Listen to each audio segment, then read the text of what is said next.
Puji Tuhan, Shalom, selamat pagi semuanya. Pagi ini saya mengajak kita membuka dari kitab Mazmur pasal yang ke-22. Saudara kalau membaca ke-32 ayat dari Mazmur 22, saudara akan bisa menangkap bahwa Mazmur ini memang dinaikkan oleh Daud, tetapi saya percaya bahwa Daud juga memiliki pengurapan nabi. Melalui Mazmur yang dinaikkan Daud di dalam Mazmur ini, saudara bisa menemukan bahwa Mazmur ini merupakan nubuatan mengenai Yesus Kristus. Makanya Mazmur 22 juga seringkali disebut sebagai Mazmur Mesianik, yang artinya menggambarkan tentang Kristus. Dan lebih secara spesifiknya, Mazmur 22 ini merupakan Mazmur salib. Karena kalau saudara membaca, ada banyak bagian dari ayat-ayat di sini adalah menggambarkan tentang proses penyaliban Tuhan Yesus. Seperti di ayat pertama, di ayat yang kedua, Allahku, Allahku, mengapa engkau meninggalkan aku? Nah, kita tahu bahwa di perjanjian baru di dalam Injil Markus, pasal yang ke-15 ayat 34, tangisan yang sama juga dinaikkan oleh Yesus ketika dia tergantung di atas kayu salib. Eli, Eli, lama sabachthani. Abak, ya Bapa, Tuhanku, Allahku, mengapa engkau meninggalkan aku? Kita akan melihat beberapa ayat terlebih dahulu untuk menunjukkan pada saudara bahwa ayat-ayat ini merupakan nubuatan gambaran tentang penderitaan Kristus di atas kayu salib. Luar biasanya Mazmur 22 ini ditulis 1000 tahun sebelum Yesus disalib. Jadi saya percaya makanya dari sini merupakan sebuah bukti yang kuat bahwa Yesus benar-benar Mesias yang sudah dinubuatkan beribu-ribu tahun sebelumnya. Ayat 8 contohnya, saudara. Di dalam ayat 8, semua yang melihat aku mengolok-olok aku. Mereka mencibirkan bibirnya, menggeleng-gelengkan kepalanya. Di dalam Markus 15 ayat 29, ini bisa dilihat satu konfirmasi dari ayat ini. Ayat 9, ia menyerah kepada Tuhan, biarlah dia yang meluputkannya, biarlah dia yang melepaskannya, bukankah dia berkenan kepadanya. Nah, ini di dalam kitab Matius 27 ayat 43 itu konfirmasi dari pengulangan yang terjadi pada proses penyaliban dari pengulangan ayat 9. Di ayat yang lain misalnya, ayat yang ke-11, kepadamu aku diserahkan sejak aku lahir, sejak dalam kandungan ibuku, engkaulah Allahku. Nah, ini di perjanjian baru juga ada di dalam Injil Lukas pasal 1, ayat 31 sampai 32. Kemudian contoh yang lain dari ayat yang ke-17. 17 sampai dengan 19. Sebab anjing-anjing mengerumuni aku, gerombolan penjahat mengepung aku. Mereka menusuk tangan dan kakiku. Ini jelas sekali ya saudara. Waktu Yesus disalib juga jelas sekali digambarkan bahwa tangan dan kakinya ditusuk dengan paku. Segala tulangku dapat kuhitung. Mereka menonton, mereka memandangi aku. Pengertian segala tulangku dapat kuhitung itu berarti nggak ada tulang yang hilang, nggak ada tulang yang dipatahkan. Dan pada waktu Yesus disalib memang tidak ada satupun tulang yang dipatahkan oleh para serdadu. Di ayat 19 mereka membagi pakaianku di antara mereka, mereka membuang undi atas jubahku. Nah, ini sudah jelas sekali ya saudara, ini juga terulang di kitab Markus pasal 15 ayat yang ke-24. Nah, saudara, banyak ayat-ayat yang lain yang meneguhkan tentang prosesi penyaliban. Tetapi pada hari ini saya mau fokus dengan sebuah ayat yang pada waktu saya membedah dan mendalamin ayat ini, satu ayat ini saudara, saya makin melihat betapa kasih Tuhan itu kepada saudara dan saya itu luar biasa besar. Kita akan fokus pada hari ini, yaitu di dalam ayat yang ke-7. Kita lihat ayat yang ke-7. Nah, mungkin hari ini akan sedikit berbeda juga karena kita akan sedikit belajar hari ini tentang ilmu biologi ya. Mazmur 22 ayat 7. Tetapi aku ini ulat dan bukan orang.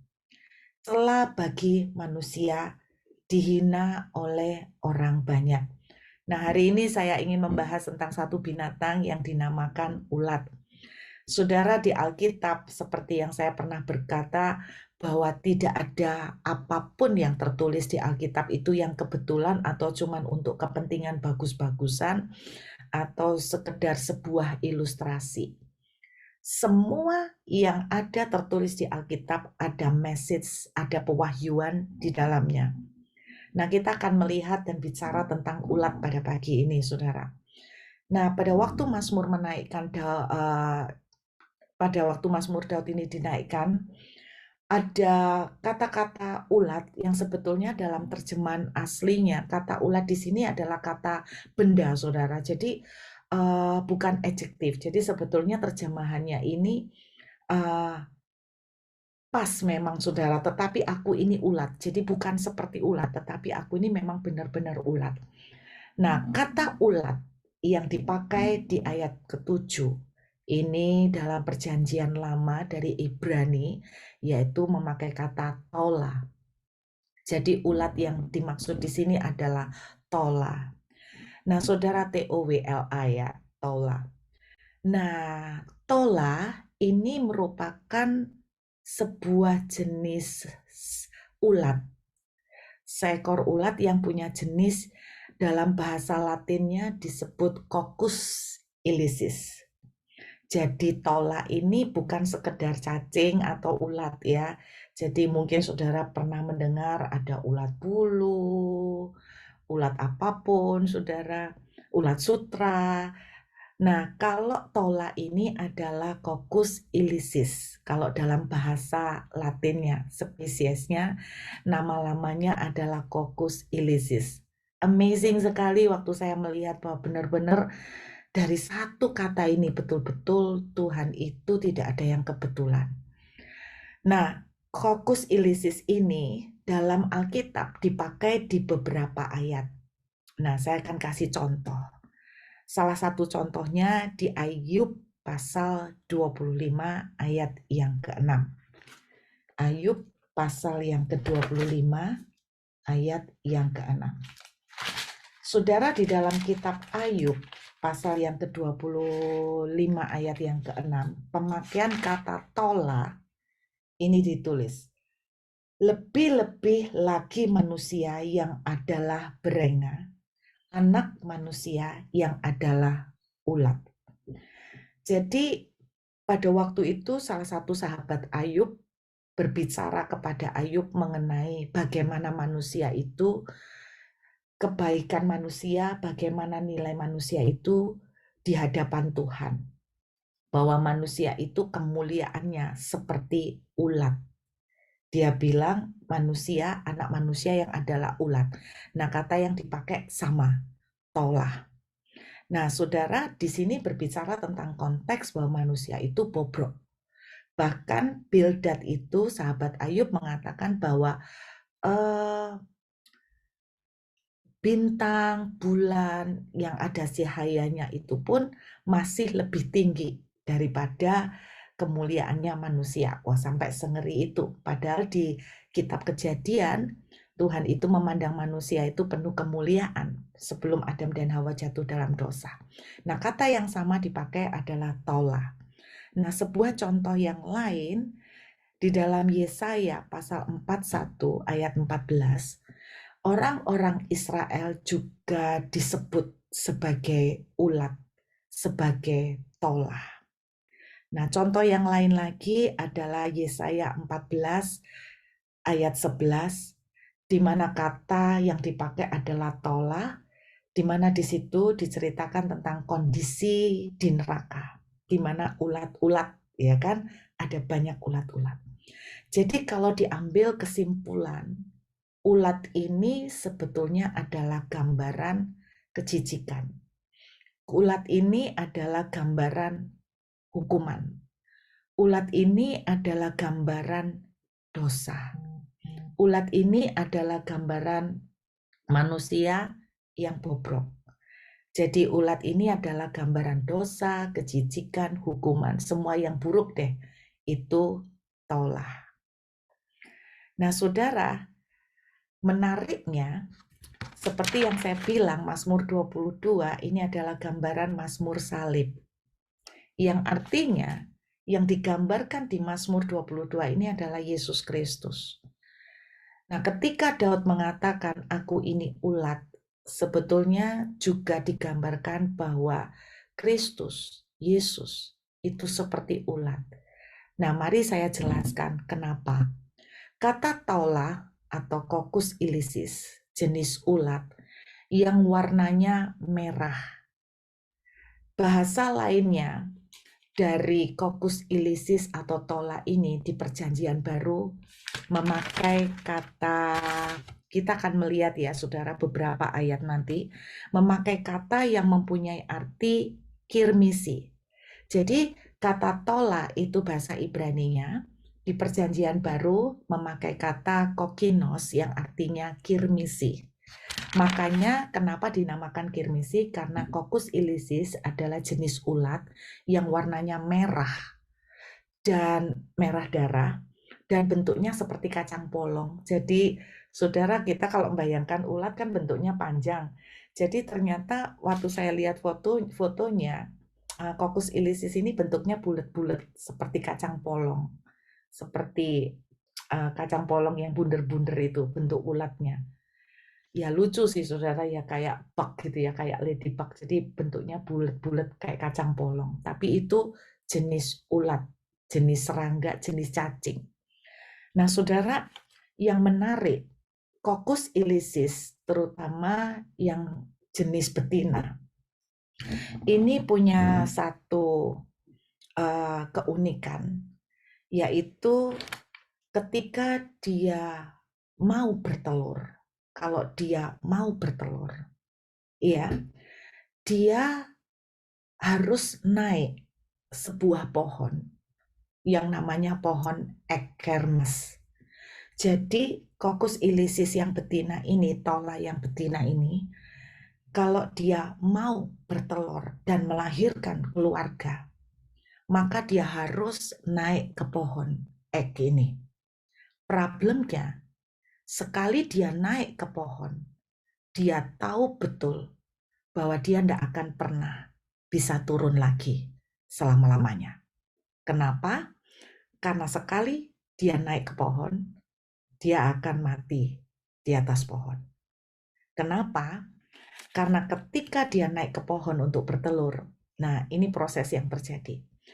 Tapi sebelumnya, saya pengen katakan bahwa taula ini ketika dia mau naik ke atas pohon, itu betul-betul atas kehendak bebasnya dia. Jadi kerelaannya dia untuk mau naik ke atas pohon karena dia sendiri yang harus merambat ke atas. Jadi kalau seekor tola betina nggak mau, maka dia nggak akan naik. Jadi seekor tola yang betul-betul mau melahirkan keturunan atau keluarga atau menghasilkan telur, dia dengan kerelaan naik ke atas pohon. Kemudian apa yang terjadi di atas pohon? Nah, ketika dia nempel, dia naik ke atas pohon, ketika dia akan bertelur, dia akan menempelkan tubuhnya di batang pohon. Masalahnya, sekali nempel, lengket, nggak bisa lepas. Dan dia harus menempelkan tubuhnya di batang pohon itu, dan kemudian dia harus memastikan tempelannya itu kuat sekali. Sebab apa? Karena nanti tubuhnya itu akan dipakai untuk melindungi telur-telurnya. Nah, kemudian telur-telurnya itu nanti akan ditaruh di balik badannya dia. Jadi tubuhnya itu sebagai tameng. untuk menjaga telurnya dari pemangsa. Nah, ketika tiba saatnya dia bertelur, maka pada waktu dia bertelur, setelah dia bertelur, maka otomatis tola habis bertelur mati. Itu sebabnya saya katakan sekali dia naik, dia tidak akan pernah bisa turun hidup-hidup lagi. Setelah dia bertelur, dia akan mati. Yang menarik, setelah dia itu bertelur, maka akan keluar dari tubuhnya gel warna merah. Gel warna merah dan cairan seperti air. Pada waktu saya membaca ini, amazing, bahwa ketika Yesus menggantikan dosa saudara dan saya, dia juga mengeluarkan air dan darah. Jadi ketika telur itu keluar, air dan darah, gel warna merah dan cairan itu keluar. Ketika Yesus mati, mengeluarkan darah dan air, saat itulah kehidupan yang baru dilahirkan. Keluarga yang baru dilahirkan. Yang menarik, saudara, setelah 3 hari, bisa pas ya, angkanya juga, setelah 3 hari. Jadi saudara itu nggak akan pernah bisa, istilahnya tuh gini, mengkorek badannya tola itu dari batang pohon. Karena dia tuh seperti nempel. Tapi setelah 3 hari, saudara, maka saudara itu bisa mengkorek badan tola. Jadi badannya tola itu bisa dikorek dari batangnya. Jadi Anda bayangkan ya, jadi sepanjang setelah dia melahirkan, dia menghasilkan telur, seluruh tubuhnya akan ditutupi dengan gel merah dan cairan, demikian juga telur-telurnya. Nah, kemudian baru hari ketiga dia bisa dikorek dari batang pohon. Itu kalau dikorek. Kalau nggak dikorek nih saudara ceritanya, pada hari keempat ada sesuatu yang terjadi yang luar biasa. Pada hari keempat, tubuhnya tola itu dari kepala sampai ke ekor itu bisa menyusut. Bisa menyusut. Nah, perlu saya kasih tahu, warna merah yang dihasilkan oleh tola itu yang disebut sebagai kirmisi. Itu nggak bakalan bisa dicuci. Nggak bisa dihapus. Saudara mau semprot itu batang pohon pakai cairan, Anda akan sulit menghapuskan jejak noda warna merah. Amazing ya warna merahnya itu. Nggak bisa dirubah jejaknya, jadi warna itu akan nempel. Pada zaman dulu ketika orang membuat warna merah, baju kirmis dari warna merah itu, mereka akan mengambil badan tola yang kering itu pada hari ketiga itu dikorek, kan kering. Nah dari situlah mereka ambil warna merahnya itu menjadi sumba warna merah. Nah itu susah sekali dicuci. Jadi kalau sudah kena kain itu susah sekali dicuci. Anda ingat dalam Yesaya 1 ayat 18, Tuhan bilang begini, sekalipun dosamu merah seperti kirmisi. Yang dikatakan bukan sekedar warna merah, tapi Anda lihat darah kita aja kalau nempel di kain, kita masih bisa cuci, betul enggak? Kita masih bisa hapus. Tapi kalau kena warna merah dari kirmisi, itu susah dihapus. Nah, Tuhan bilang, sekalipun dosamu merah seperti kirmisi. Kenapa? Karena warna merah kirmisi tidak mungkin bisa dihapus. Itu yang gila banget ya. Nah, kemudian saya lanjutkan. Pada hari yang keempat, apa yang terjadi? Badan tola dari kepala sampai ke ekor itu bisa menyusut, melingkar. Dan anehnya saudara, bisa ketarik menjadi bentuk hati. Jadi badannya itu bisa melingkar ketarik menjadi bentuk hati di pohon. Tapi anehnya, warna merahnya bisa berubah pada hari keempat menjadi warna putih seperti salju, kayak lilin, kayak wax. Amazing ya. Makanya Alkitab bilang dalam Yesaya 1 ayat 18, sekalipun dosamu merah semerah kirmisi, akan menjadi putih seperti salju. Dan itu tidak bisa dilakukan oleh siapapun untuk membersihkan.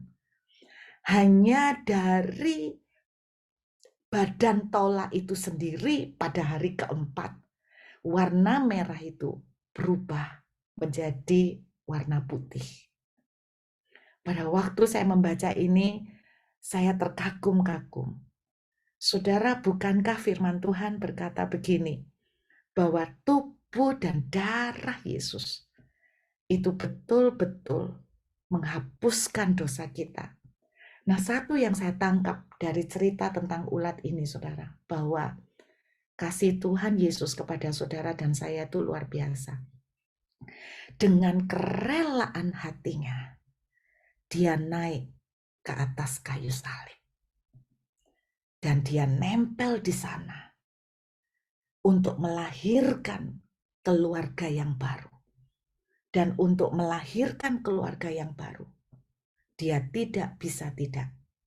Dia harus mati. Betul? Dia harus mati. Dan luar biasanya, pada waktu dia mati, keluarlah darah dan air. Dan disitulah kelahiran telur kehidupan yang baru terjadi. Dan saudara, merah kirmisi tidak bisa dihapuskan oleh apapun. Tapi warna merah kirmisi bisa berubah menjadi putih oleh karena pengorbanan dia. Hanya tola itu sendiri, ulat itu yang bisa membuat berubah warna merah itu menjadi putih. Saudara, Tuhan itu mengingatkan kepada kita hari ini. Sedosa apapun, semerah apapun dosa saudara, akan Tuhan bersihkan menjadi putih seperti salju. Kenapa? Karena dia dengan rela mengambil keputusan untuk naik ke atas kayu salib. Menyerahkan nyawanya, membayar semua dosa saudara. Karena dosa saudara dan saya adalah kita seperti ulat. Membayar dosa saudara, dia menjadi seperti ulat. Makanya Alkitab menuliskan, rupanya pun tidak dilihat orang. Betul? Dia lebih rendah pada hari itu dari binatang. Saudara, dia seperti ulat. Di gambaran lain dari perjanjian lama, cerita Musa, ular dinaikkan ke tonggak, dinaikkan ke tiang. Saudara, dia menjadi ulat, dia menjadi najis karena cintanya kepada saudara dan saya.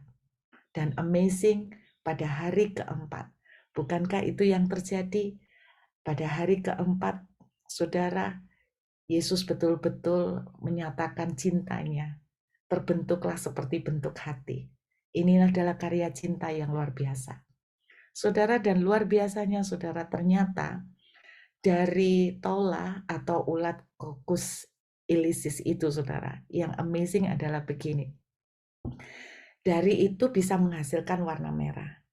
Dan ternyata saudara, warna merah atau sumba yang dihasilkan dari tola ini lalu diaplikan, ditaruh di kain, itu harganya sangat mahal. Nah, saudara kalau ingat di Alkitab, itu Alkitab juga menuliskan bahwa Tuhan mendapatkan digambarkan seperti berjubah ungu. Nah, warna ungu ini sebetulnya adalah warna tola. Jadi warna kirmisi, kokinos, saudara. Jadi itu mahal. Anda ingat seorang wanita bernama Lydia, penjual kain ungu tua? Nah, itu mahal sekali. Warna ungu adalah warna yang paling mahal, sehingga hanya pada zaman itu hanya raja-raja dan bangsawan yang bisa membeli kain ungu. Dan saudara, ini menandakan bahwa darah Yesus itu juga adalah darah yang mahal. Dan ternyata luar biasa juga, tola yang dihancurkan, badannya yang dihancurkan tadi selain menghasilkan warna kirmisi, tola yang dihancurkan juga mempunyai kandungan yaitu yang namanya trioksida dan trisulfit antimon yang berfungsi untuk menjadi obat berbagai macam penyakit. Dan saudara, bukankah firman Tuhan sendiri mengatakan oleh bilur-bilurnya saudara dan saya sembuh. Saudara, pada waktu saya melihat ini saya kagum sekali. Tidak ada satupun fakta di Alkitab yang kebetulan. Dan ketika saya belajar tentang ulat ini, saya bisa melihat satu hal, bahwa karena kasihnya, dia rela untuk disalib. Dan dia rela untuk mati, untuk menghasilkan generasi baru. Dan bukan cuma itu, kematiannya telah membawa penebusan dan kesembuhan buat saudara dan saya. Kematiannya betul-betul telah membuat kita menjadi harum. Dan ternyata saudara, badan tola yang dihancurkan, selain menghasilkan obat, selain menghasilkan warna kirmisi, merah kirmisi, ternyata badan tola yang dihancurkan itu akan mengeluarkan bau harum. Di dalam kitab Efesus pasal 5 ayat 2 dituliskan bahwa apa yang Yesus lakukan merupakan persembahan yang harum di hadapan Tuhan. Dan saudara, saya akhiri dengan satu hal lagi yang menarik mengenai tola. Seperti saya bilang, tola atau nama lainnya, nama latinnya adalah Coccus ilicis.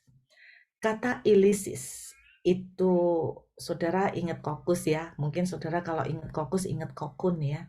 Kokun itu kepompong ya. Jadi untuk menggambarkan rumahnya ulat. Coccus ilicis. Ilicis itu amazing. Anda tahu artinya ilicis? Ilicis artinya sudah selesai. Amin. Jadi semua yang dipakai oleh Alkitab itu punya makna dan pewahyuan yang dalam. Hari ini saudara, ketika kita merenungkan satu kata ini, satu binatang ini, saya berharap itu mengingatkan saudara dan saya kembali bahwa kita ini adalah orang-orang yang sangat dikasihi Tuhan. Kalau Tuhan tidak menyayangkan nyawanya, apakah yang lain akan dia biarkan? Apapun struggle, apapun pergumulan yang saudara dan saya hadapi hari-hari ini, seberat apapun, sesukar apapun, ingat kasihnya Tuhan. Bahwa kasihnya Tuhan sudah menjadi jaminan buat kita. Kalau nyawanya dia rela untuk berikan, betapa lebih lagi yang lain. Amin saudara. Yuk kita sama-sama menghampiri Tuhan. Mari sama-sama kita angkat roti dan anggur. Mari sama-sama kita angkat roti ini. Saudara, ketika Yesus ada di atas kayu salib, dia berkata, sudah selesai. Dia tuntas bayar semuanya. Dia sempurna. Dia mati total, habis-habisan.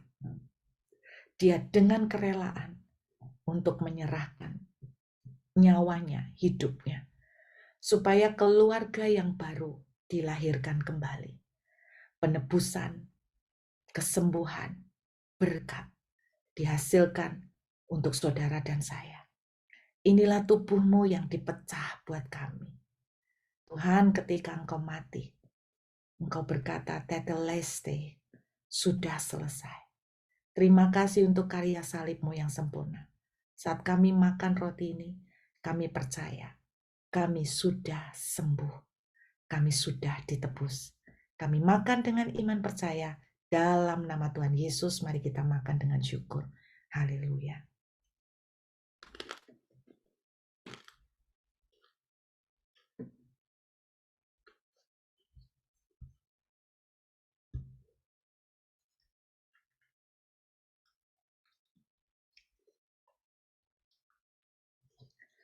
Mari sama-sama kita angkat anggur di tangan kanan kita. Terima kasih buat darah-Mu. Pada saat Engkau di atas kayu salib Tuhan, Engkau menghasilkan darah. Yesaya 1:18 mengatakan, sekalipun dosamu semerah kirmisi, yang berarti nggak ada yang bisa menghapuskannya kecuali Engkau sendiri Tuhan yang menjadikannya putih. Terima kasih karena kami yang tidak layak Kau pandang jadi layak. Karena kami yang tidak berharga Kau berikan harga Tuhan. Karena kami yang adalah sampah Kau berikan sebuah nilai yang indah di mata-Mu. Terima kasih buat kasih-Mu. Kalau Engkau tidak menyayangkan nyawa-Mu, hari ini kami boleh percaya bahwa siapakah yang bisa memisahkan kami dari kasih Tuhan? Tidak ada. Terima kasih Tuhan buat darah-Mu yang sudah dicurahkan buat kami. Dan percaya saat kami minum, kami juga sudah dibebaskan dari segala kutuk, dari segala penyakit dan dosa. Kami terima dengan ucapan syukur dalam nama Yesus. Mari kita minum dengan iman. Terima kasih Bapa, kami ucap syukur. Hamba mengembalikan segala kemuliaan hanya bagi nama-Mu sampai selama-lamanya. Amin.